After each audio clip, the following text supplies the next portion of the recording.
So, I bought a new iPad when I was in Portland. Why would you buy a new iPad when you already have one? Well, this one's much different. It's much smaller, much more portable, and yeah. Just stop. That makes absolutely 0 sense. It does make sense why I bought this. When I get to my desk, I'll explain it to you, and it'll make total sense. Fine, I'll try to hear you out on why you had to buy this iPad. The Pro you're holding, that 12.9 inch, has a totally different use than this thing now, and they both work in totally different ways now, and that's what I'm gonna explain. This is ridiculous. I'm making a coffee. All right, I'm gonna go get the set ready.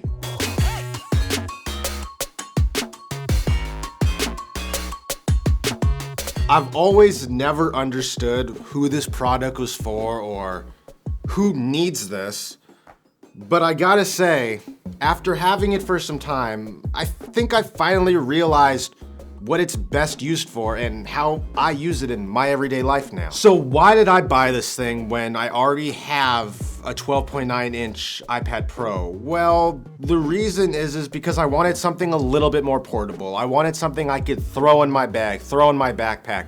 I wanted something I could just take out with me and be able to hold in one hand. And that's ultimately the reason why I bought this iPad mini. But I also was in Portland, and with my new crossbody bag, the Black Ember Compact, which I did a full review on with my updated everyday carry, I'm able to fit this in there. And for me, that was something that was big for me and something I wanted. And I wanted to be able to have a device that wasn't my phone with me at all hours of the day to use as a productivity tool. And that's where the iPad mini comes into place. I purchased this thing in Portland. My hotel happened to be near an Apple store, and when I was in there with no sales tax, it was pretty enticing to buy this thing. But I'm gonna touch on 3 things about this iPad: portability, productivity, and one-use wonder. This thing's small. Compared to every other sized iPad, this thing is extremely small, and what's nice about it is the one-hand use. The fact that I can write like this on it and be able to write with one hand. The fact that I can type with 2 just like this.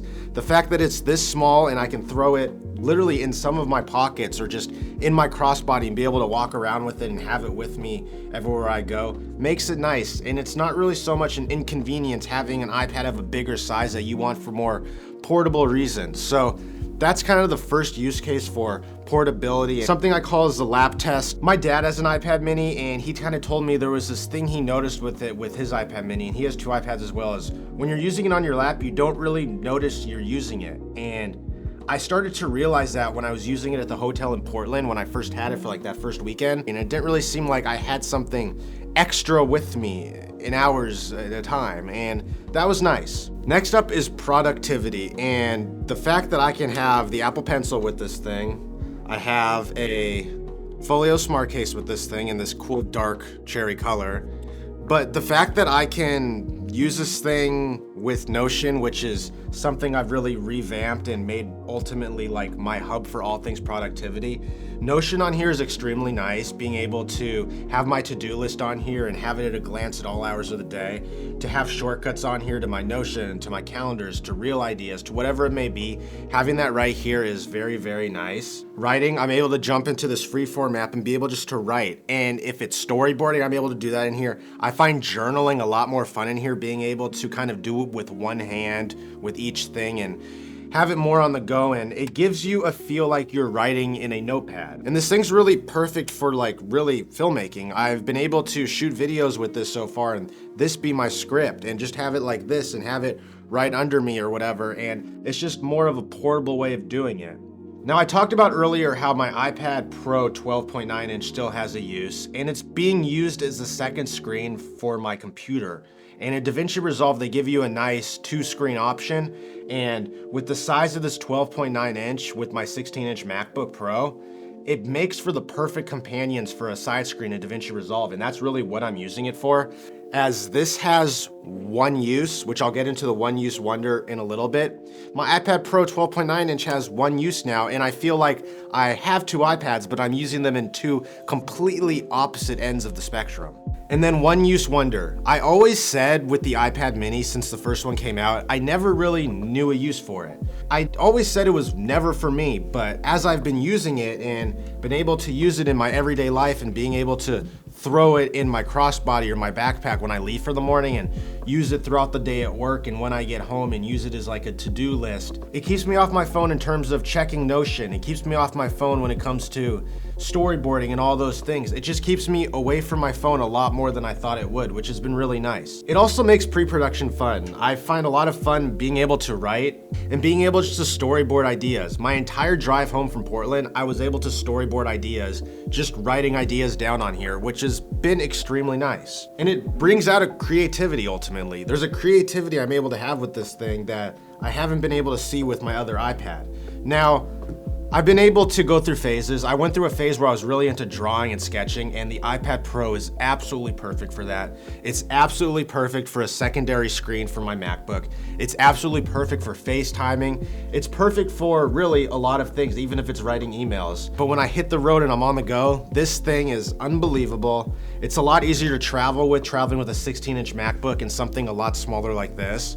But as we love things, there's also things we dislike. And there's some things I really dislike about this iPad mini. And it's things I don't think that are gonna change over time. The first is 60 hertz. This thing isn't 120 hertz. All my devices are 120 hertz. And I hate to say it, but I really notice the 60 hertz. I don't notice this jelly effect that everyone talks about, but I do notice the 60 hertz. And it's something that I just don't think Apple will come out with in the future that I actually really enjoy with all my other devices. So please one day, 120 hertz. The next is Touch ID. I like Touch ID, but Face ID is so much more natural, and I just wish the iPads had both.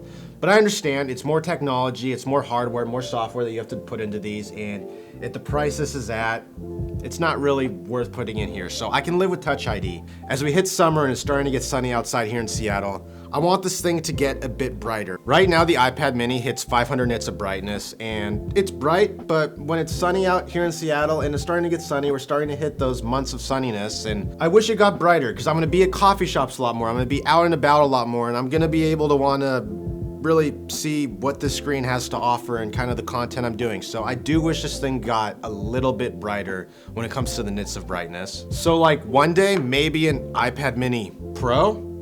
Maybe, who knows? But overall, I had a goal with this thing, and the goal was to figure out how I was gonna use it in my everyday life. And I found a way. I found a way that I'm able to use it as my personal assistant with my to-dos, projects, all that stuff inside Notion. If you guys want a full video on Notion and kind of how I've updated Notion over the months and how it's become really my hub for everything, leave a comment down below, because I want to make that video, but I want to make sure you guys want to see something like that so I can put in the time in kind of producing and putting that thing together. So let me know in the comments. Back to what I was saying, being able to use Notion in this thing, being able to write so easily and have it feel like you're writing on a pad of paper has been extremely nice. And for me, ditching my paper journal and going to this has been real refreshing for me because I'm able to take my time with it and I'm able to have fun with it. So with that, who is this for? It's for a niche group of people, and you don't really know how you're gonna use it until you start using it in your everyday life. When I first purchased this, I didn't know how I was gonna use it, but after a little bit of time, I realized how it fit into my life. I recommend this to anyone that wants kind of a personal assistant that isn't their phone. Make sure you hit that like button, hit that subscribe button, comment down below if you want a video on Notion, and I'll see you guys in the next one.